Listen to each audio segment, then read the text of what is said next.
My dear friends, good morning. कैसे हैं आप सभी? आई होप आप सभी बहुत अच्छे हैं और अपने एग्जाम की प्रिपरेशन खूब अच्छे से करते हैं। फ्रेंड्स, आज का हमारा टॉपिक रहेगा तरंग, यानी आज का हमारा जो नेक्स्ट टॉपिक आएगा तरंग। क्लियर हुआ? जैसे कि पहले हमने पढ़ाया था बल और गति के बारे में, तो आज होगा हम तरंग के बारे में पढ़ेंगे कि तरंग किस प्रकार की होती है, यानी कौन कौन से फेम में किस प्रकार की तरंग होती है, उसके बारे में जानेंगे। तो चलिए स्टार्ट करते हैं। सबसे पहले वेलकम टू सक्सेस नोट, एक कदम सफलता की ओर। क्लियर? अब आता है तरंग की तरंग होती क्या है, कि नॉर्मली तरंग का मतलब क्या होता है, तरंग या फिर लहर का मतलब क्या होता है। इसका मतलब क्या होता है फ्रेंड्स, किसी क्षेत्र में गड़बड़ी या फिर दोलन भौतिक तरंग का मतलब होता है। यानी कोई भी क्षेत्र हो, कोई भी माध्यम हो, उसमें कोई गड़बड़ी हो रही हो या फिर कोई दोलन हो रहा हो, तो फिजिक्स के अंदर एक तरंग का एक मतलब होता है। जैसे कि तरंग काफी प्रकार की होती है, काफी कंपन में होती है, दोलन तरंगी होती है, पदार्थ के हस्तांतरण के बिना जो ऊर्जा का जो उसमें से चेंजमेंट होता है ना, उसमें जो प्रभाव होता है उसी को ही तरंग कहा जाता है। क्लियर हो गया? यानी तरंग दोलन के रूप में भी प्रकट हो सकती है। तरंग किसी मतलब कोई माध्यम से, पानी का माध्यम हो गया, ध्वनि का माध्यम हो गया, विद्युत चुंबकीय तरंग के रूप में, यानी किसी भी माध्यम का इसमें हो सकता है। और फिजिक्स के अंदर विद्युत चुंबकीय तरंग और यांत्रिक तरंग जो आम होती है, बिल्कुल नॉर्मल होती है। अगर कोई पूछ ले कि तरंग कितने प्रकार की होती है, तो दो प्रकार की मोस्टली होती है, कि अनुदैर्ध्य और अनुप्रस्थ। यानी दो प्रकार की मोस्टली होती है, लेकिन अगर हम इसे डिटेल से पढ़े तो इसके काफी प्रकार हो जाएंगे। फिर हो गया, यानी तरंग की गति, प्रत्यावस्था, जड़त्व गुण, अलग अलग इनके गुण होते हैं। यानी द्रव के माध्यम में किसी प्रकार के जो हलचल के समान गमन होता है ना, उसी को ही गति इसमें कहा गया है। तरंग वेद में वह गति होती है जिसमें कोई तरंग के माध्यम में फैलती है, यानी ऐसी कोई माध्यम होता है जिसमें तरंग फैलती है। क्लियर हो गया? जैसे कि जल की तरंगे, ध्वनि की तरंगे, स्प्रिंग की तरंगे, रस्सी की तरंगे, यानी हर माध्यम में अलग अलग प्रकार की जो तरंगे होती है वो उत्पन्न इसके अंदर होती रहती हैं। क्लियर हो गया? जैसे कि तरंग के अंदर जैसे अनुप्रस्थ हो गई, अनुदैर्ध्य हो गई, सतही तरंगी हो गई, विद्युत चुंबकीय तरंगे हो गई, यांत्रिक तरंगे, प्लस तरंगे, भूकंपीय तरंगे, सूक्ष्म तरंगे, रेडियो तरंग, अवरक्त तरंग, पैराबैंगनी तरंगे, दृश्य प्रकाश, गामा किरणें, एक्सरे आदि, ये सारी किरणें होती है जो किसमें आती है, सब तरंग के मतलब कि प्रकार के रूप में इनको जाना जाता है। क्लियर हो गया? जैसे क्या स्टार्टिंग करते हैं हम हमारे टॉपिक की, ये तरंग जब ऊर्जा का संचरण, दोलन या फिर कंपन या फिर उतार चढ़ाव के रूप में होती है। जो तरंग कैसे होगी, दोलन में, कंपन में या फिर उतार चढ़ाव के रूप में ही होती रहती है। यानी ऊर्जा का एक स्थान से दूसरे स्थान के ऊपर ट्रांसफर होना ही तरंग कहलाता है। यानी जो ऊर्जा होती है, एक माध्यम से दूसरे माध्यम जो चेंजमेंट होती है, उसको क्या कहा गया है, उसको तरंगे कहा गया है। जैसे कि तरंग एक विक्षोभ यानी डिस्टरबेंस की वजह से इस माध्यम में कण का वास्तविक गति नहीं करते हैं, लेकिन ऊर्जा के रूप में वो चेंजमेंट मतलब ट्रांसफर होती रहती है। जब तरंगे किसी माध्यम में गति करती हैं, तो उसी माध्यम में ही दोलन उत्पन्न होगा। यानी जो तरंग होती है, जिस माध्यम में गति कर रही है ना, उसी माध्यम में ही जो मतलब कि दोलन या फिर कंपन महसूस होगा। और इन्हीं दोलन या फिर कंपन के कारण जो ऊर्जा का जो ट्रांसफर होता है, लेकिन वास्तव में जो माध्यम करण होता है ना, उसमें गति नहीं होती, लेकिन हमें महसूस होता है कि जो ऊर्जा का जो माध्यम था ना, इसमें कुछ ना कुछ ट्रांसफर हो रहा है। जैसे कि रेडियो तरंग हो गई, यांत्रिक तरंगें हो गई, ध्वनि तरंगें हो गई, जिसमें आपको बताया ना कि अनुप्रस्थ, अनुदैर्ध्य, सतही, प्लस तरंगे, अवरक्त तरंगे, गामा किरणें, एक्सरे, ये सारी तरंगे ही होती हैं। क्लियर हो? जैसे कि अनुप्रस्थ क्या होती है, अनुप्रस्थ में फ्रेंड्स वो होता है कि तरंग की गति की दिशा और माध्यम के कणों में जो कंपन होता है, उसकी दिशा लंबवत होती है। और अनुदैर्ध्य क्या होती है, तरंग की गति, दिशा, माध्यम कण में कंपन की वजह से दिशा में समांतर रहती है। क्लियर हुआ?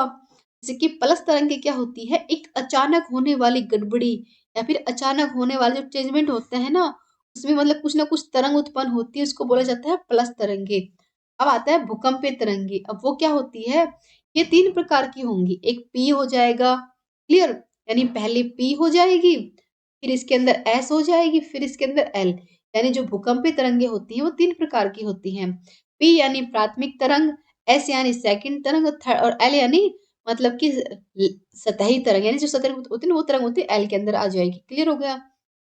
फिर आएगा विद्युत चुंबकीय तरंगे, जैसे कि सूक्ष्म तरंगे हो गई, रेडियो तरंगे हो गई, अवरक्त किरणें हो गई, पैराबैंगनी किरणें हो गई, दृश्य प्रकाश हो गई, गामा किरणें हो गई, एक्सरे किरणें हो गई, ईएम तरंगे हो गई। ये सब किस में आती है, सब आती है विद्युत चुंबकीय तरंगों के अंदर। क्लियर हुआ? अब आती है यांत्रिक तरंग। तो यांत्रिक कैसे होती है, पानी की सतह में जो लहर होती है ना, उसमें जो तार की तरंगे उत्पन्न होती है, मतलब जो गिटार होता है उसमें जो तार होता है उसको जो चेंज करते, तो उसमें जो कुछ भी तरंग उत्पन्न होती है ना, वो किसमें आती है? वो यांत्रिक तरंग के अंदर आ जाती है। यानी आप मोस्टली समझ चुके हैं कि तरंग होती क्या है। क्लियर हो गया? जैसे कि अब आते हैं हम तरंगों के प्रकार, यानी तरंग कितने प्रकार की होती है। यानी मोस्टली देखा जाए तो जो तरंग होती है उनको तरंगे के आधार के ऊपर इनको 4 भागों में व्यक्त किया गया है। पहले आ जाएगी माध्यम के आधार पर, यानी तरंग जो माध्यम होता है ना, एक माध्यम से दूसरे माध्यम में कैसे हो रही है, उसके बारे में आ गई। फिर आ जाएगी ऊर्जा का, मतलब जो है ना, एक ऊर्जा होती है, जो एक स्थान से दूसरा स्थान में जो ट्रांसफर होती है उसमें किस प्रकार से होता है, उसके बारे में पढ़ेंगे। फिर होती है विमा के आधार पर, यानी 1 विमा, 2 विमा, 3 विमा किस प्रकार से होती है, इसके बारे में जानेंगे। फिर आती है कण के आधार में, जो कण के आधार पर होती है ना, वो आएगी 4th नंबर पर। यानी अब हम डिटेल से इन सभी के बारे में पढ़ेंगे, जो तरंगे होती है किस प्रकार से ये ट्रांसफर एक दूसरे में होती रहती हैं। आता फर्स्ट आएगा माध्यम के आधार पर तरंगे कैसी होती हैं। यानी जो होती है ना, माध्यम के आधार पर इनको 2 भागों में बाँटा गया है। यानी जो माध्यम का आधार आ जाएगा, इसके ऊपर 2 प्रकार से बाँटा जाएगा। फर्स्ट आएगा यांत्रिक तरंग, सेकंड आएगा विद्युत चुम्बकीय तरंग। अब आता है यांत्रिक तरंग, यानी एक नया वर्ड आ गया यांत्रिक तरंग। क्या होती है? जो तरंगे पदार्थ में कंपन के कारण होती है, उसको बोला जाता है यांत्रिक तरंग। इन तरंग के अंदर अपनी ऊर्जा को एक जगह से दूसरी जगह ले जाने के लिए किसी माध्यम की जरूरत नहीं होती। यानी एक ये ऐसी तरंगे होती हैं जो एक स्थान से दूसरे स्थान पर अपने आप चली जाती है, इनको किसी माध्यम की जरूरत नहीं होती है। जैसे कि ध्वनि तरंगे, जल तरंगे, भूकंपीय तरंग, ये सब इसके उदाहरण के रूप में आ जाएंगे। क्लियर हो गया? जैसे कि यांत्रिक तरंगे 3 तरह की होगी, एक अनुप्रस्थ तरंगे हो जाएंगी, एक अनुदैर्ध्य तरंगे हो जाएंगी, एक आ जाएगी सतही तरंगे। क्लियर हुआ? जैसे कि यांत्रिक तरंग जो तरंग होती है, इनको मतलब कि आने जाने के लिए, संचरण के लिए किसी माध्यम की जरूरत नहीं होती, ये अपने आप ही चली जाती है। क्लियर हुआ? यांत्रिक तरंगे निर्वात के माध्यम में नहीं गुजर सकती, यानी इनके लिए निर्वात माध्यम होगा तो ये इसके अंदर मतलब किसी संचरण नहीं कर सकती। तो यांत्रिक तरंगे होती है वो ऊर्जा का परिवहन करती हैं, जैसे कि ना सिल्क की तरंगे, जल तरंगे, स्टेडियम तरंगे, रस्सी कूदने वाली तरंगे, तनी से बनी हुई डोरी वाली कंपन वाली तरंगे हो गई, पराश्रव्य तरंगे हो गई, भूकंपीय तरंगे हो गई। क्लियर हुआ? जैसे कि मैं आपको डिटेल से बताती हूँ, जब किसी भौतिक माध्यम में विक्षोभ उत्पन्न होता है, यानी कोई भी जो फिजिक्स मतलब कि जो भौतिकी माध्यम होता है उसके अंदर जो विक्षेप उत्पन्न होता है, लेकिन उसका स्वरूप में कोई बदलाव नहीं होता है, यानी जो जो जैसी है वैसी ही रहती है, उसमें कोई चेंजमेंट नहीं होता। यानी विक्षोभ के माध्यम में बिना स्वरूप में परिवर्तन के वो आगे चली जाती हैं। इस प्रकार के विक्षोभ या फिर तरंग को यांत्रिक तरंगे कहा जाता है। उदाहरण के लिए जाएगा स्प्रिंग तरंगे, यानी ताली बजाने वाली तरंगे, हथौड़े से घंटी बजाने वाली ध्वनि तरंगे, ट्रेन की पटरियों के पास खड़े होने पर जो कंपन महसूस होता है, वो क्या होती है? ये सभी यांत्रिक तरंग के अंदर ही आता है। क्लियर हो गया? अब आता है विद्युत चुम्बकीय तरंगे। विद्युत चुम्बकीय तरंगे क्या होती है फ्रेंड्स? इसके बारे में जानिए कि विद्युत और चुंबकीय क्षेत्र में दोलन से बनती है ये। ऐसी तरंगे हो जाएंगी, विद्युत और चुंबकीय क्षेत्र के दोलन से बनने वाली तरंगे क्या होती हैं? जो कि विद्युत चुम्बकीय तरंगे होती हैं। ये तरंगे प्रकाश में गति करती हैं, निर्वात में भी गति कर सकती हैं, और विद्युत चुम्बकीय तरंग का इस्तेमाल संचार व प्रौद्योगिकी के क्षेत्र में किया जाता है। ये तरंगे ऐसी होती है जो कि अनुप्रस्थ तरंगे होती हैं, ऊर्जा का संवेग और वाहक के रूप में यूज करते हैं। ये निर्वात के माध्यम में भी चल सकती हैं, और ये ऐसी तरंगे होती हैं जो प्रकाश में भी गति कर सकती हैं। और इनकी जो आवृत्तियां होती हैं ना, वो तरंग दैर्ध्य मतलब अलग अलग प्रकार की इनकी आवृत्तियां होती हैं, और ये तरंगे उदासीन होती हैं। अगर बात की जाए, इनका जो तरंग दैर्ध्य परिसर होता है, वो 10 की पावर 14 मीटर से लेकर 10 की पावर 4 तक, इसका मतलब कि इसके परिसर होता रहता है। अब इसमें अगर कुछ जाने कि इसके कितने प्रकार होते हैं, प्रकार में इसकी रेडियो तरंगे हो गई, माइक्रोवेव तरंगे हो गई, इंफ्रारेड तरंगे हो गई, दृश्य प्रकाश तरंगे हो गई, अल्ट्रावायलेट तरंगे हो गई, एक्सरे तरंगे हो गई, गामा तरंगे हो गई, किसमें आती है? सब इसी के अंदर आ जाती हैं। क्लियर हो गया? यानी ये तरंगे किसी माध्यम से स्थानांतरित होती है, यानी इसको किसी माध्यम की जरूरत होती है। यानी इन तरंगों को, जिनका मतलब ट्रांसफर के लिए किसी माध्यम की आवश्यकता न हो, लेकिन इस प्रकार से विद्युत चुम्बकीय तरंगे को कहा जाता है। देखिए रेडियो तरंगे, रेडियो तरंगे, माइक्रोवेव तरंगे, इंफ्रारेड तरंगे, दृश्य प्रकाश तरंगे, अल्ट्रावायलेट तरंगे, एक्सरे तरंगे और गामा तरंगे। अब अगर पूछ ले आपसे कभी भी कोई भी कि विद्युत चुम्बकीय तरंग होती है, इनका यूज क्या होता है, तो रडार विद्युत क्षेत्र तरंगों का इस्तेमाल में किया जाता है, इंफ्रारेड रेडिएशन के इस्तेमाल में, नाइट विजन के लिए इसका इस्तेमाल किया जाता है, और सुरक्षा कैमरे में इनफ्रारेड रेडिएशन के लिए भी इसका इस्तेमाल किया जाता है। विद्युत चुम्बकीय तरंग का यूज क्लियर हो गया ना, 3 तरीके से इनका यूज किया जाता है। अब आता है सेकंड। अब सेकंड क्या आता है, ऊर्जा के आधार पर इनका संचरण किस प्रकार से होता है, यानी ऊर्जा के आधार पर इनको कितने भागों में बांटा गया है। तो फर्स्ट आता है प्रगामी तरंगे। क्या होते हैं फ्रेंड्स प्रगामी तरंगे, इसका मतलब क्या होता है, कोई ऐसा विक्षोभ जो किसी माध्यम से बिना, मतलब ऐसा विक्षोभ होता है जो किसी माध्यम के मतलब बिना ही रूप बदले एक निश्चित, यानी एक निश्चित चाल में आगे बढ़ता है। प्रगामी या फिर परागी या फिर सभी कण इसके साथ बिल्कुल सेम होते हैं, यानी कोई चेंजमेंट इसके अंदर नहीं होता। इनका जो वेग होता है ना वो भी फिक्स होता है। वो क्या बोलते हैं, उनको बोला जाता है प्रगामी तरंगी। जैसे कि ना प्रगामी तरंगों में ऊर्जा जो निरंतर स्थानांतरण होती रहती है। प्रगामी तरंगों में ऊर्जा का जो स्रोत होता है उसकी आपूर्ति होती रहती है। प्रगामी तरंगों की जो होती है ना, उदाहरण के लिए जल की सतह पर जो उत्पन्न तरंग होती है ना, दीवार से बंधी रस्सी से उत्पन्न होती है, वो अलग अलग प्रकार की हो जाती है। प्रगामी तरंग तरंग सिरे से लगातार नई तरंगे, मतलब कि ऐसी तरंगे होती हैं जो लगातार नई तरंगों को बनाने के लिए काम करती हैं। और प्रगामी तरंग के माध्यम के जो कण होते हैं ना, उनमें लगातार कंपन बना रहता है। क्लियर हो गया, यानी इनके जो कण होते हैं उसमें ऊर्जा आंशिक गतिज और स्थितिज के रूप में ये रहती है। क्लियर हो गया, जैसे कहते हैं ना कि ये तरंगे जो माध्यम से एक नियत वेग में आगे बढ़ती रहनी, जो इनका जो वेग होता है इसमें कोई चेंजमेंट नहीं होता, एक नियत वेग के अंदर ही आगे एक तरफ बढ़ती रहती है। अर्थात इन तरंग का जो वेग नियत रहता है और इन तरंगों में सभी कणों का आयाम समान रहता है, यानी जो इनका आयाम रहेगा ना वो एकदम सेम रहेगा। उदाहरण के लिए जल की सतह पर उत्पन्न तरंग, यानी कि जल की सतह पर उत्पन्न तरंग हो जाएगी। दीवार से अगर कोई रस्सी बंधी होगी तो उसमें जो उत्पन्न तरंग होती है ना वो भी इसका उदाहरण हो जाएगी। अगर इसके बारे में डिटेल से बनाऊं तो यानी जो प्रघाती तरंग होती है ना, वो एक पच्छामी विभव के रूप में काम करती है।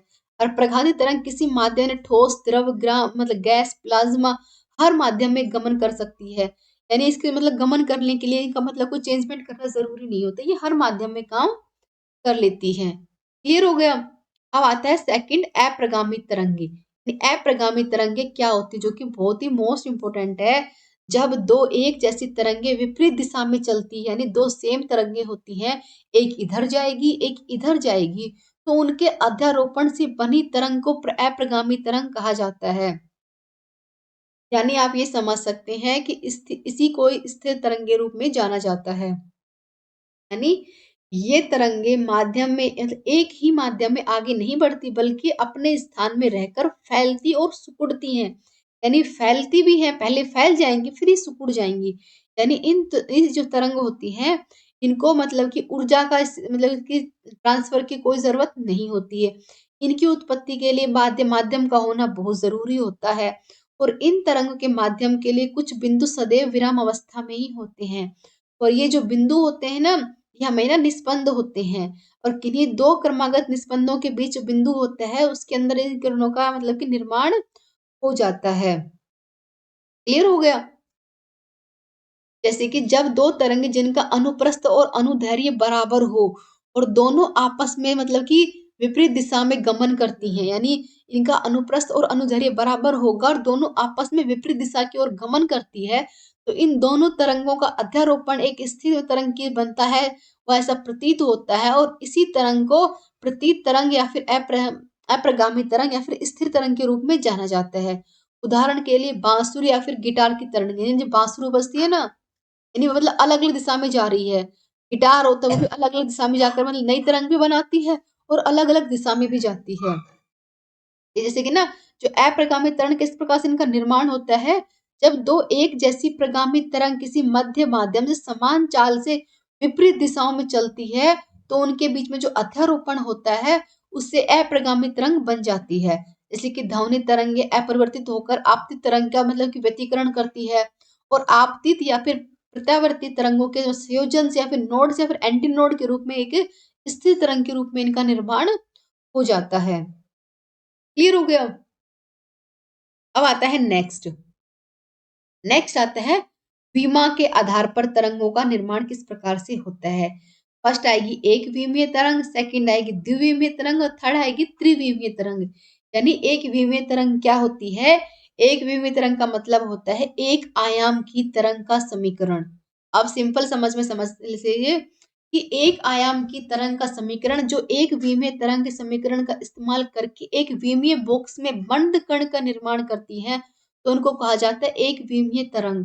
जैसे कि एक विमीय बॉक्स में बंद कण को मतलब कि श्रोडिंगर तरंग के रूप में समीकरण का इस्तेमाल किया जाता है, और इसका मतलब कि जो होता है ना शास्त्रीय न्यूटन के रूप में नियम है, फिर ऊर्जा संरक्षण की भूमिका निभाने में भी इसका यूज किया जाता है, और इनको मतलब अलग अलग तरीके से इनका निर्माण किया जाता है। जैसे कि ऐसी तरंगे होती हैं जो जो तरंग किसी दिशा या फिर विमा में गति करती है, यानी किसी दिशा या फिर किसी एक ही विमा में गति करती है या फिर सरल रेखा के रूप में गति करती है, तो उसको एक विमीय तरंग कहा जाता है। जैसे कि सीधी बंधी हुई रस्सी में उत्पन्न होने वाली तरंग क्या होती है? एक विमीय तरंग कहलाती है। अब सेकंड आता है द्विविमीय तरंग। द्विविमीय तरंग क्या होती है फ्रेंड्स? अब इसमें जान लीजिए, वह तरंग जो समतल या और दोनों आयाम में फैली होती है, यानी समतल में भी हो और मतलब दोनों आयाम में फैली हुई होती है, जो ज्यामिति या फिर द्विमानी आकृति यानी 2D आकृति में आकृति निर्माण करती है, यानी लंबाई और चौड़ाई सेम सेम होती है, यानी इसकी जो भुजाएं होती है वो घुमावदार रेखा मतलब इसमें आयत, वर्ग, वर्त, त्रिभुज सबकी आकृतियां इसके उदाहरण के रूप में इनका यूज किया जाता है। समझ में आया बात? जैसे कि जब कोई तरंग दो विमाओं में गतिशील हो, या फिर दूसरे शब्द में कह सकते हैं तरंग किसी पे गति करता हो, तो जो उन तरंगों में द्विविमीय तरंग होती है, जो कि जल की सतह पर जो उत्पन्न वाली तरंग किसमें आती है? द्विविमीय तरंग में आती है। क्लियर हो गया? अब आता है त्रिविमीय तरंग। अब ये क्या होती है फ्रेंड्स? जब कोई तरंग तीनों विमाओं में गतिशील करे, यानी ऐसी तरंग होती है जो तीनों विमाओं में ही गति, तीनों साइड में गति करती है, तो उसको क्या बोला जाता है? त्रिविमीय तरंग। यानी तीनों आयाम में फैलने वाली तरंग को त्रिविमीय तरंग या फिर गोलाकार तरंग के रूप में जाना जाता है। क्लियर हो गया? यानी स्वतंत्र आकाश में तीन दिशाओं में गति करने वाली किरण को बोला जाता है त्रिविमीय तरंग। जैसे कि रेडियो तरंग, जैसे आपको पता है ना रेडियो बजता है, उसकी जो आवाज होती है वो चारों तरफ घूमती है, वो किधर भी जा सकती है, जैसे हवा का जैसे रुख होगा उसी तरफ ये तरंग चली जाएंगी। ये बोलते हैं त्रिविमीय तरंग के रूप में आती है। यानी तरंग क्षेत्र में कोई गड़बड़ी होती है, फिर दोलन होता है, बार बार चेंज में होते हैं, में क्या होता है कि तीन आयाम में फैलने वाली जो गोलाकार तरंग होती है उसमें त्रिविमीय तरंग के रूप में इसको जाना जाता है। क्लियर हो गया? अब आता है फोर्थ नंबर पे, कणों के आधार पर क्या क्या चेंजमेंट इसके अंदर होता है। क्लियर हो गया? अब आता है अनुप्रस्थ तरंगे। अनुप्रस्थ तरंगे क्या होती है? यानी इस तरंग के कण तरंग संचरण की दिशा में लंबवत कंपन करते हैं, तो उसे अनुप्रस्थ तरंग कहा जाता है। अनुप्रस्थ तरंग की गति कणों की गति से लंबवत होती है।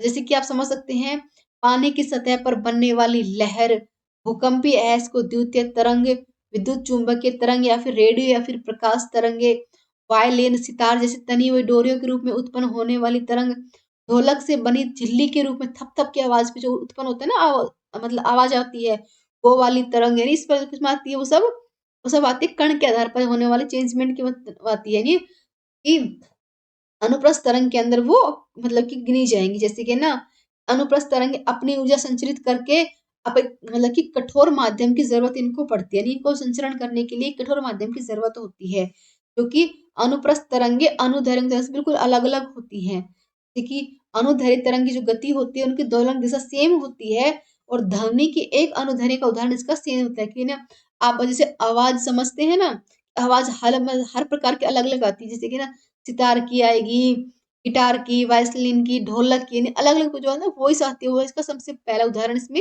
आ जाएगा। जैसे कि आप जानिए, जब तरंग की कण संचरण की दिशा में लंबवत कंपन करते हैं, तो इस प्रकार की तरंगों को अनुप्रस्थ तरंग कहा जाता है, जैसे कि प्रकाश की तरंगे या फिर ध्वनि की तरंगे। क्लियर हो गया? अब सेकंड नंबर पे क्या आता है? अनुदैर्घ्य तरंग। कि अनुदैर्घ्य तरंग क्या होती है? ऐसी तरंग जिसके माध्यम में कण संचरण या फिर संचरण की दिशा में कंपन होता है, तो अनुदैर्घ्य तरंग कहलाती है, जैसे कि स्प्रिंग में उत्पन्न होने वाली तरंग। क्लियर हो गया? जैसे क्या होती है स्प्रिंग में, जैसे आप समझ सकते हैं वे तरंगे जिसमें माध्यम में कणों का विस्थापन तरंग गति दिशा में करता है, तो इन्हीं तरंग को एल तरंगे भी कहा जाता है, जैसे कि अनुदैर्घ्य तरंग को यांत्रिक अनुदैर्घ्य तरंग में स्पीडन तरंग भी कहा जाता है। भूकंप के लिए उत्तरदायी प्राथमिक तरंग अनुदैर्घ्य तरंग ही होती है और ध्वनि तरंगों की प्रवृत्ति में जो अनुदैर्घ्य तरंग है इसकी मतलब कि मोस्टली जिम्मेवार होती है। और अनुदैर्घ्य तरंग जो स्पीडन या फिर विरल के रूप में ये गति करती हैं। जब ध्वनि तरंग वायु से गुजरती है तो वायु के कण उसी दिशा में दोलित होते हैं जिसकी ध्वनि गतिशील होती है। जैसे कि धरातलीय तरंगे हो गई, एल तरंगे हो गई, समुद्र की तरंगे हो गई, भूकंप की तरंगे, इसके उदाहरण के रूप में आप समझ सकते हैं। अलग अलग प्रकार की तरंग जो हर चीज में तरंग उत्पन्न होती है तो हर प्रकार से इनको अलग अलग तरीके से इनको बताया गया है। समझ में आ गया? अब आएगी तरंग कि तरंग होती क्या है।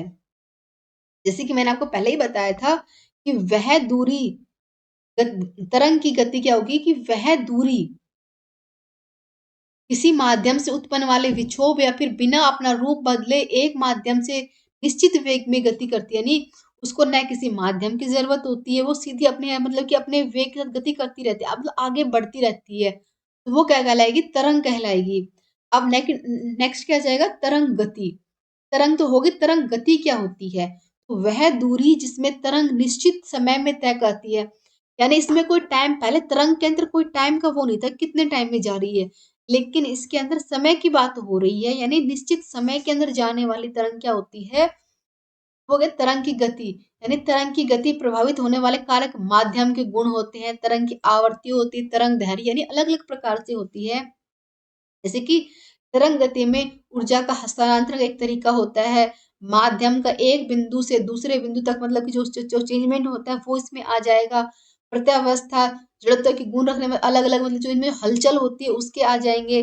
तरंग के प्रकाश के माध्यम या फिर उसके विशेष आयाम को मतलब अलग अलग प्रकार से इनको डिवाइड किया गया है। जैसे कि जो मार्ग होते हैं उनका आधार अलग होता है, यांत्रिक अलग होता है, गैर यांत्रिक अलग अलग होता है और माध्यम के आधार पर ऊर्जा का जो चेंजमेंट होता है वो सब किसमें आता है? वो सब तरंग गति के अंदर आ जाएगा। क्लियर हो गया? अब आता है नेक्स्ट क्या आएगा? तरंग की गति की विशेषताएं। तरंग गति की विशेषताएं क्या क्या होती हैं? यानी अगर आपसे कोई पूछ ले कि तरंग का फॉर्मूला क्या होता है, समीकरण क्या होता है, तो क्या होगा? पहले आ जाएगा गति और फिर दूरी बटा समय। ये इसका मतलब फॉर्मूला होता है, क्योंकि आपको फॉर्मूले इनके याद रखने बहुत जरूरी है। अब हम पढ़ेंगे तरंग की विशेषताएं कि तरंग की विशेषता क्या होती है। तरंग गति एक आवर्ती विक्षोभ होता है। क्लियर? फर्स्ट, तरंग गति ऊर्जा एक स्थान से दूसरे स्थान पर ले जाती है। Second, clear? थर्ड क्या आएगा? तरंग गति माध्यम कण से मतलब कि माध्य से स्थित आसपास में कंपन उत्पन्न करने के लिए आती है। हो गया? फोर्थ क्या आएगा? तरंग गति में दाब में बदलाव हो सकता है। नेक्स्ट क्या आएगा? तरंग गति के माध्यम से घनत्व और तापमान में चेंजमेंट इसके अंदर होता रहता है। यानी मैं आपको सिंपल लैंग्वेज में समझा रही हूँ, इसमें क्या क्या होता है। यानी तरंग किसी माध्यम में तरंग गति का जो वेग होता है वो नियत रहता है और तरंग गति के माध्यम से परिवहन किए गए बिना दो बिंदुओं के बीच में संवेग उत्पन्न होता है या फिर ऊर्जा का जो परिवहन होता है वो भी फिक्स ही रहता है। तरंग गति माध्यम के कण के बीच में कला लगातार मतलब कि अलग अलग इसमें होते रहते हैं। फिर यानी जैसे कि अगर मैं आपको कुछ और विशेषताएं बताऊं, जैसे कि ना कि तरंगों के बीच में कुछ और प्रकार की विशेषताएं जैसे कि अनुदैर्घ्य तरंग माध्यम में मतलब कि जो तत्व होता है उसकी तरंग गति समान दिशा में आगे पीछे दोलन करती है। दोलन संचरण दिशा में मतलब लंबवत हो जाता है। जैसे कि ना विद्युत चुंबकीय तरंग में प्रकाश हो गई, उष्मा हो गई, अनुप्रस्थ तरंगे हो गई। जब एक संपूर्ण तरंग एक ही दिशा में गति करती है तो इसे यात्रा तरंग के रूप में जाना जाता है। लेकिन विपरीत दिशाओं में यात्रा करने पर एक सुपर मॉडल जो होता है कि इसे अवरोध खड़ी लहर के रूप में बन जाती है, जो कि एक अलग तरंग की बन जाएंगी। और अप्रगामी तरंग होती है जो कि आगे नहीं बढ़ती बल्कि अपने स्थान के ऊपर मतलब रहकर वो फैलती और सिकुड़ती रहती है। जो आगे तो बिल्कुल नहीं बढ़ेगी, वो अपने स्थान के ऊपर ही रहेगी और मतलब बढ़ती रहेगी। क्लियर हो गया? जैसे कि डिटेल से बताऊं तो माध्यम के कण में अपना स्थान नहीं छोड़ती बल्कि समावस्था में इधर उधर कंपन करती रहती है। फर्स्ट हो गया। सेकंड क्या जाएगा? माध्यम स्वयं में गति नहीं करता है, यानी स्वयं तो गति नहीं करता क्योंकि धीरे धीरे सब कुछ होता है। माध्यम में ऊर्जा और वेग का स्थानांतरण इसमें मतलब चेंजमेंट इसमें होता रहता है। फोर्थ क्या आएगा? माध्यम में भिन्न भिन्न प्रकार के जो कला स्तंभ होते हैं उसमें चेंजमेंट उसमें होता रहता है। क्लियर हो गया? अब फोर्थ लेके आता है तरंग संचरण के जो माध्यम जो होते हैं उसके आवश्यक गुण क्या क्या होते हैं। जो तरंग होती है इसके संचरण के लिए कोई जरूरी गुण होने चाहिए। वो कौन कौन से होते हैं? जैसे कि प्रत्यावस्था गुण होना चाहिए, जैसे कि एक समान घनत्व होना चाहिए, लीच होना चाहिए, जड़त्व होना चाहिए। यानी किस प्रकार से इनके जो गुण होते हैं उनके बारे में बताना है। क्लियर हो गया? जैसे कि तरंग संचरण के लिए किसी माध्यम की तरंग की गति होती है। तरंग गति में उस पदार्थ के गुणों पर निर्भर करती है जिससे होकर वो गुजरती है। तरंग गति को प्रभावित करने वाले गुण कौन से होते हैं? तनाव होता है, तापमान होता है, घनत्व होता है, लोच होता है। क्लियर हो गया? या फिर उच्च तनाव, लोच, तापमान के कारण तरंग की जो गति तेज होती है, धीमी होती है। उच्च घनत्व के कारण तरंग की जो गति धीमी हो सकती है, मतलब तरंग में चेंजमेंट से धीरे धीरे मतलब ट्रांसमिशन होता रहता है। और विद्युत चुंबकीय तरंगे होती है, निर्वात के माध्यम में भी संचरित हो सकती है। और ये जो यांत्रिक होते हैं ना, जैसे जो ध्वनि तरंगे होती हैं, उनको संचरण के लिए किसी माध्यम की जरूरत नहीं है। जैसे आवाज होती है, इसको किसी माध्यम की जरूरत नहीं है, अपने आप ही मतलब कि पहुंचती रहती है हर जगह। इसके आ गई। और जो जो यांत्रिक तरंगे होती हैं, वो निर्वात के माध्यम में नहीं जा सकती।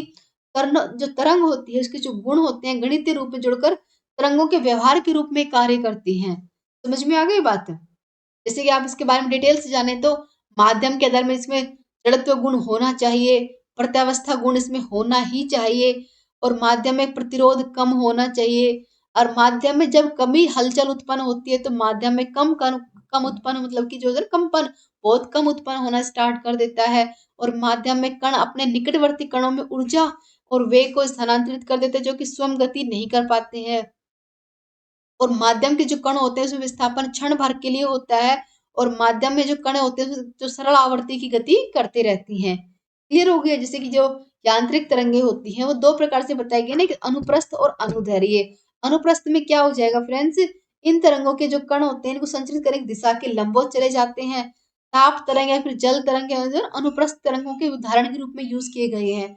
और अनुदैर्ध्य में क्या होता है? इन तरंग के जो कण होते हैं उनको गति करने के लिए संचरण दिशा की जरूरत अनुरूप ही काम जैसे कि जैसे संचरण की दिशा काम करेगी उसी रूप के अनुरूप ये काम करेंगे। जैसे ध्वनि हो गई, तो मतलब जिस साइड में मतलब कि हवा चल रही है उसी साइड में चलेंगे। प्री प्रकार के भूकंप हो गए, इसमें आते हैं सब अनुदैर्ध्य तरंग के अंदर ये आ जाते हैं। समझ में आ गया बात? अब आता है नेक्स्ट। अब क्या आएगा फ्रेंड्स? तरंगों के प्रकार। तरंगों के प्रकार किस प्रकार से होते हैं इसके बारे में मैंने आपको पहले बताया था कि माध्यम के आधार पर इसमें क्या क्या चेंजमेंट इसके अंदर होते रहते हैं। जैसे कि यांत्रिक प्रत्यावर्त तरंगे क्या होती है? तो वे तरंगे जिसे संचरण के लिए किसी माध्यम की आवश्यकता होती है तो यांत्रिक प्रत्यावर्त तरंगे कहलाती है। जैसे कि ध्वनि तरंगे, इनको किसी माध्यम की आवश्यकता नहीं होती है, ये मतलब अपने आप ही चलती है। जैसे कि दो प्रकार की होती है, एक हो जाएगी अनुप्रस्थ तरंगे, एक हो जाएगी अनुदैर्ध्य तरंगे। अनुप्रस्थ तरंगे क्या होती हैं? वे तरंगे जिनको माध्यम कण तरंग संचरण की दिशा में लंबवत कंपन करते हैं, जो कि अनुप्रस्थ तरंगे कहलाते हैं। जैसे कि तरंग या गरत्व के रूप में ये आगे बढ़ती रहती है। जैसे कि तरंग क्या होता है? धनात्मक दिशा में माध्यम से कणों में अधिकतम विस्थापन मतलब कि तरंग कहा जाता है। और ऋणात्मक दिशा के माध्यम में जो कणों का जो अधिकतम विस्थापन होता है उसको गरत कहा जाता है। फिर आता है अनुदैर्ध्य तरंगे। ये क्या होती है?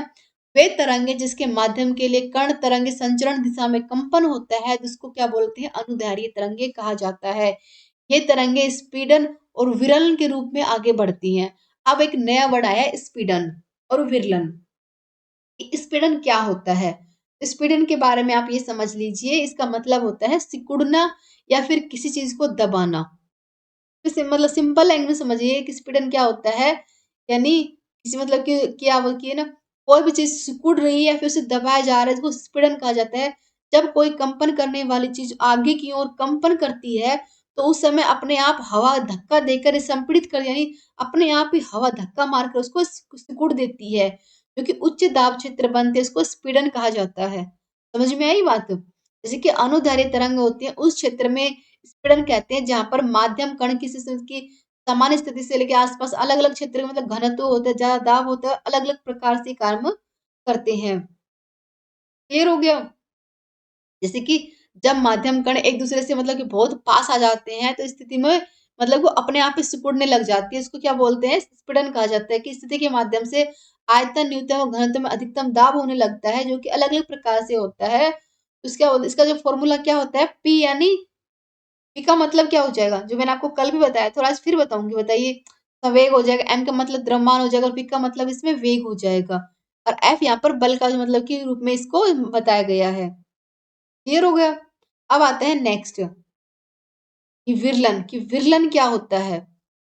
विरलन फ्रेंड्स क्या होता है, फिजिक्स के अंदर विलन का मतलब होता है जहां माध्यम के कण दूर दूर चले जाते हैं, यानी ऐसा माध्यम होता है इसके जिसके कोई कण होते हैं ना इसके जो दूर दूर चले जाएंगे, जो कि विरलन कहा जाएगा। जैसे कि अनुदैर्ध्य तरंग जो पाए जाने वाला एक क्षेत्र ऐसा होता है जहां पर मतलब कि माध्यम घनत्व और दाब बहुत ही कम हो जाता है। जैसे कि ना कि जो विरलन होता है संपीड़न के बिल्कुल विपरीत होता है। जैसे संपीड़ित होता है ना उसके जस्ट विपरीत क्या हो जाएगा, विरलन हो जाएगा।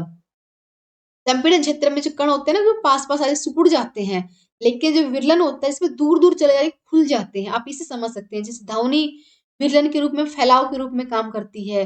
विरलन वाले क्षेत्र में दबाव और घनत्व की बिल्कुल कमी होती है। जब कोई कंपनशील वस्तु किसी और कंपन होती है तो एक निम्न दाब क्षेत्र बनता है जिसको विरलन कहा जाता है। और किसी ट्यूब में ध्वनि तरंग बनती है जो कि स्पीडन का विरल स्पंज के रूप में काम करती है। और तो लगातार स्पीडन या फिर विरलन के बीच में जो दूरी होती है उसको क्या जगह उसको बोला जाएगा तरंग दैर्घ्य। यानी ये बहुत ही इंपॉर्टेंट इसके अंदर होती है। जैसे कि स्थिति के माध्यम से कण दूर दूर चले जाते हैं, इसके मतलब स्पीडन के अंदर पास पास आ जाएंगे लेकिन विरलन के अंदर वो दूर दूर चले जाएंगे, इसको विरलन कहा जाता है। जिनका आयतन अधिकतम दाब और घनत्व का मान बहुत ही कम होता है। क्लियर हो गया। अब आता है तरंगे।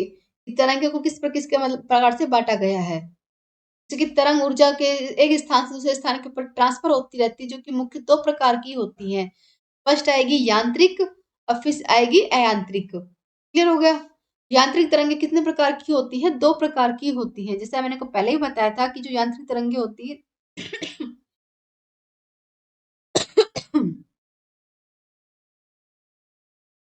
दो प्रकार की होती है यांत्रिक तरंगे। क्लियर हो गया। जैसे कि क्या बताया था, पदार्थ में कंपन से उत्पन्न होने वाली तरंगे क्या होती है, यांत्रिक तरंगे होती है। इसमें मतलब कि ठोस द्रव गैस ये तीनों रूप में संचरित होती रहती है। इसके बारे में मैंने आपको पहले बताया था। ये ऐसी तरंगे होती हैं जो तीनों माध्यम से मतलब कि गति करने के लिए मतलब कि काम करने के लिए काम रहती है। यानी इसको किसी माध्यम की संचरण की आवश्यकता होती है। वो ठोस द्रव गैस जैसे तीनों माध्यम में ये काम कर लेती है। क्लियर हो गया। जैसे कि क्या होती है, इन तरंगों के माध्यम के संचरण के लिए आवश्यक होता है माध्यम के प्रत्यावर्त और जड़त्व गुण इसके अंदर मौजूद होने चाहिए। और इन तरंगों को दो प्रकार से बांटा गया है। पहला आएगा अनुप्रस्थ तरंगे, फिर आएगा अनुदैर्घ्य तरंगे।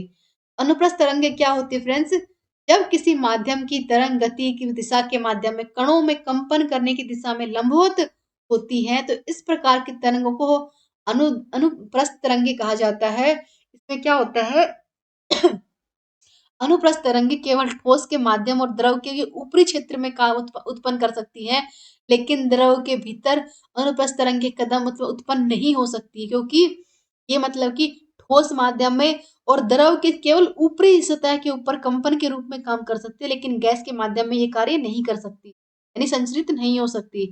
फिर आएगा सेकंड आएगा अनुदैर्घ्य तरंगे। ये कैसी होती है, जब किसी माध्यम में तरंग गति दिशा के माध्यम में कणों में कंपन करने की दिशा में अनुदिश होता है, जो समांतर होती है, तो ऐसी तरंगे अनुदैर्घ्य तरंग कहलाती है। और अनुदैर्घ्य तरंगे सभी माध्यम में उत्पन्न की जा सकेंगे, यानी अनुदैर्घ्य तरंग तीनों माध्यम में काम करेगी। सभी मतलब कि ना ठोस द्रव गैस तीनों माध्यम में ये काम करेंगी। ये तरंगे स्पीडन और विरलन दोनों मतलब कि जहां जरूरत पड़ेगी सिकुड़ भी जाएंगी और जहां पे मतलब खुलना होगा ये खुल भी जाएंगे, यानी दो स्पीडन और विरलन दोनों रूप से ये काम करेंगे।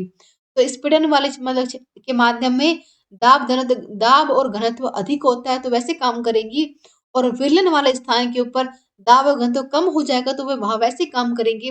और वायु उत्पन्न करने पर भूकंपीय तरंगे स्प्रिंग तरंग के रूप में उत्पन्न करेंगी, जो कि ये सब किसमें आती है, सब अनुदैर्घ्य तरंग के अंदर आ जाती हैं। क्लियर हो गया। यानी ये जो तरंगे होती है अपनी अपनी जगह अलग अलग प्रकार से, जैसे कि ना ये ऐसी तरंगे होती हैं पदार्थ में उत्पन्न वाला कंपन हो गया, ये किसी माध्यम के जरिए मतलब ऊर्जा का स्थान ट्रांसफर कर लेती हैं। ये शिखर ग्रत होती हैं, ये आवर्ती और तरंग दैर्घ्य के रूप में होती हैं। ये ठोस हो तरल हो गैस हो तीनों माध्यम में उत्पन्न हो सकती हैं। इसमें इसमें जो लोचशीलता होती है वो बहुत कम होती है। इसको एक चैनल की जरूरत होती है। इसमें जो वैक्यूम के जरिए ऊर्जा का स्थानांतरण करने की कोई जरूरत नहीं होती है। ये अलग अलग प्रकार से इनको बताया गया है किस प्रकार से ये होती है। जैसे कि यांत्रिक तरंगे की विशेषता क्या होती है, तरंग का आयाम, तरंग की विराम स्थिति या फिर तरंग के बीच में शिखर को जो उसके बीच में दूरी होती है उसको ज्ञात करना, तरंग की आवर्ती हो गई जो निश्चित समय अवधि के अंदर निश्चित मतलब कि बिंदु तक कितने टाइम में दोलन होता है, तरंग धैर्य दो आसन दोलन के एक बिंदु के बीच में दूसरे एक बिंदु से लेकर दूसरे बिंदु के बीच में कितनी दूरी होती है उसको ज्ञात करना होता है, तरंग गति के कितनी तरंग जो जो तरंग होती है वो कितनी तेजी से आगे बढ़ रही है उसके बारे में बताना, ये भी इसके अंदर ही आता है। जैसे कि ना ध्वनि तरंग किसमें आती है, वो किसमें आएगी, आंतरिक तरंग के अंदर आ जाएंगी। जैसे कि जैसे ताली बजाने पर या फिर हथौड़े से घंटी बजाने पर जो जो ऊर्जा उत्पन्न होती है ना, जो मतलब ध्वनि उत्पन्न होती है वो किसमें आती है, वो सब यांत्रिक तरंगों के अंदर आ जाती है, तरंग के रूप में आगे बढ़ती हुई नजर आएगी। जैसे ताली बजाना हो या फिर हथौड़े से घंटी बजाना हो, दोनों सेम ही हो जाएंगे। क्लियर हो गया। अब आता है नेक्स्ट। नेक्स्ट क्या आएगा, अयांत्रिक तरंगे क्या होती है फ्रेंड्स।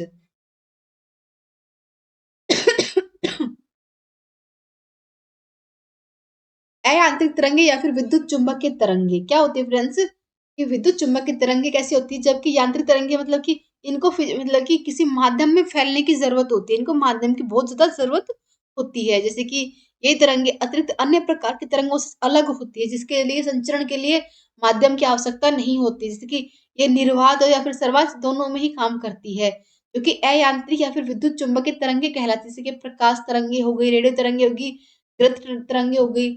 दिख रहा है ना आपको, इस मतलब कि इस प्रकार की इसमें डायग्राम में दिखाई दे रहा है ना, इनको मतलब कि ये दोनों माध्यम में गति करती हैं, निर्वात में और सर्वात दोनों माध्यम के अंदर ये गति करेंगी। जैसे कि आप इसमें समझ सकते हैं कि ये ना ये तरंगे निर्वात यानी खाली जगह से होकर भी गुजरती हैं और भरे जगह से होकर भी गुजरती हैं, और ये तरंगे विद्युत चुंबकीय क्षेत्र को बनी रहती हैं। ये तरंगे प्रकाश को गति देने के लिए बहुत जरूरी होती हैं।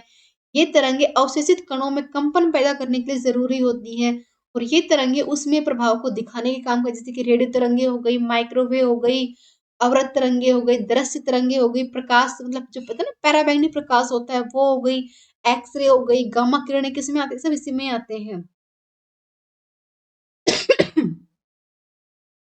आप आप इसमें समझ सकते हैं कि प्रकाश ऊर्जा का एक स्वरूप जो विद्युत चुंबकीय तरंगों के रूप में मतलब कि अलग अलग जगह प्रसारित होता है, तो उसमें क्या आता है, वो प्रकाश तरंगे कहलाती है। और रेडियो तरंग क्या होती है फ्रेंड्स, विद्युत चुंबकीय विकिरण के रूप में ऐसी तरंग होती हैं जो कि मानव निर्मित या फिर प्राकृतिक दोनों काम करेंगी। इसमें आप ये समझ सकते हैं जो रेडियो तरंगे होती है वो दोनों तरह से काम करती है, यानी मानव निर्मित भी होती है और प्रकृति के देन के रूप में भी काम करती है। यानी इनका काम क्या होता है, ये ऐसे प्रकाश की तुलना में मतलब बहुत ज्यादा होती है, और इनकी आवर्ती कितनी होती है, कई बार एग्जाम में पूछा गया क्वेश्चन है कि रेडियो तरंगे की आवर्ती कितनी होती है, 300 गीगाहर्ट्ज से लेकर 3 किलो गीगाहर्ट्ज तक इनकी आवर्ती इसकी रहती है। जो रेडियो तरंगे होती है प्रकाश में भी गति कर लेते हैं, इसके बारे में इंपॉर्टेंट थी।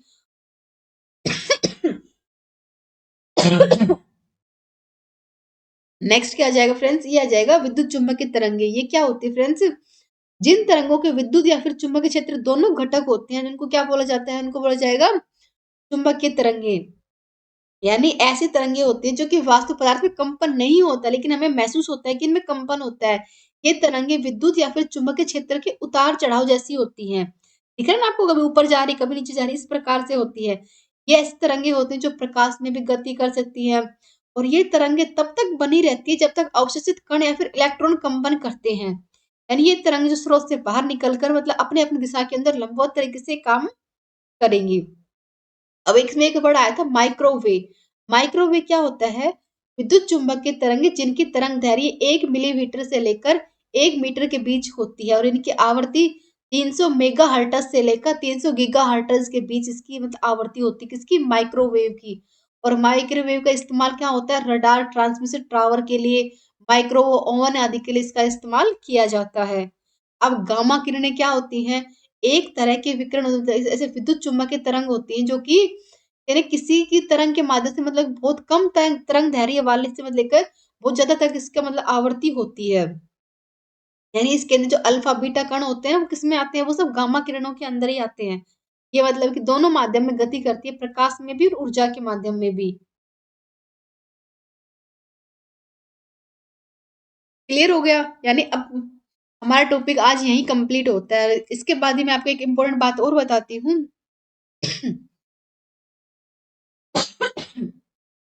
देखिए फ्रेंड्स, जैसा कि आप सभी जानते हैं कि मैं आपको साइंस के नोट्स करवा रही हूँ, जो कि बहुत अच्छे से नोट्स लिखे गए हैं। ऐसे ही आपको इंडियन हिस्ट्री में मिलेंगे, इंडियन ज्योग्राफी में, वर्ल्ड ज्योग्राफी में, इंडियन पॉलिटिकल में, स्टैटिक जी के अंदर। आप सभी जानते हैं कि इन सब का कोई निचोड़ नहीं है कि स्टैटिक है तो आप कितना पढ़ लो, सब वो एकदम से कम ही लगता है, क्योंकि ये ऐसे टॉपिक होता है जो जल्दी से क्लियर नहीं हो पाता है।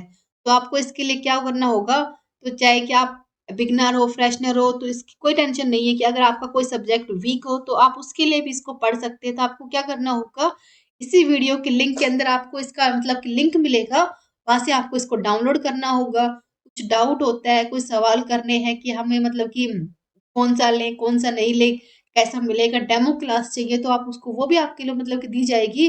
तो आप इन नंबर के ऊपर कॉल करके इनकी डेमो क्लास ले सकते हैं। यानी आपके हर प्रकार के कोई भी डाउट होता है तो उसको क्लियर किया जाएगा। क्लियर हो गया? तो आपको कोई सा भी कोर्स परचेज करना हो तो आप कांटेक्ट कर सकते हैं। Thank you. इसके साथ ही हमारा कल का टॉपिक क्या रहेगा, ध्वनि। यानी अब हम पढ़ेंगे जो ध्वनि, जो हम आवाज सुनते हैं वो किस प्रकार की होती है, कैसे कंपन होते हैं, कैसे वायु में, यानी जो ध्वनि होती है किस किस माध्यम में कैसे गुजरती है, किस प्रकार से कार्य करती है, उन सब के बारे में पढ़ेंगे। आज का हमारा टॉपिक यहीं कंप्लीट होता है। लाइक शेयर सब्सक्राइब करें।